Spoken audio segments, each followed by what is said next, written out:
Yes, guys. Guys, may nagre-request sa atin ng speaker connection nito, no? Kung paano daw ang connection ng speaker nito. So, ano sa akin kasi, ang ginagamit ko lang ito subwoofer eh. Yung mga speaker ko, tinanggal ko na. Dinirekta ko na sa, sa amplifier ko. So, ganun pa man, ibibigay ko na lang sa kanya yung manual. Kukunan ko na lang madaming connection ng speaker doon, yung pinaka-manual niya. Ito yun na sub 140/230.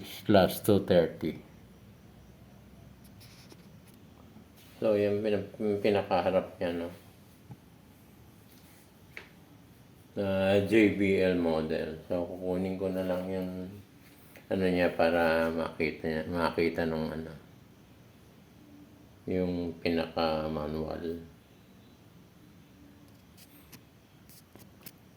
Yan guys, pinakita ko yung pinaka-speaker niya, no? Nasa ilalim siya, nasa button.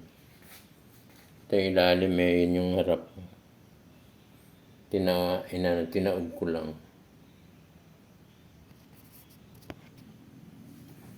So, ito yung pinaka-manual niya, no? Yan.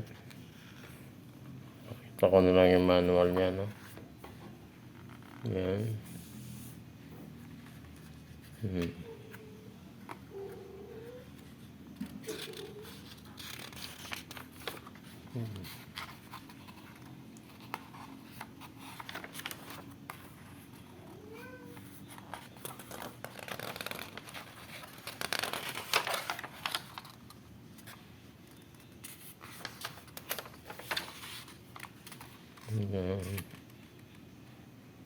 So, ito yung pinaka-main niya, connection ng speaker. Ayan.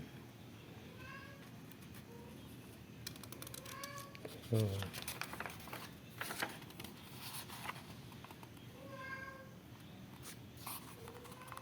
yan, pinaka-operation niya. Medyo may mababasa ka pang konti. Ngayon, pag hindi pa talaga tumutunog, basahin mo na muna yung troubleshooting mo, no? Baka may mapulot ka dyan. Okay, yung spec niya.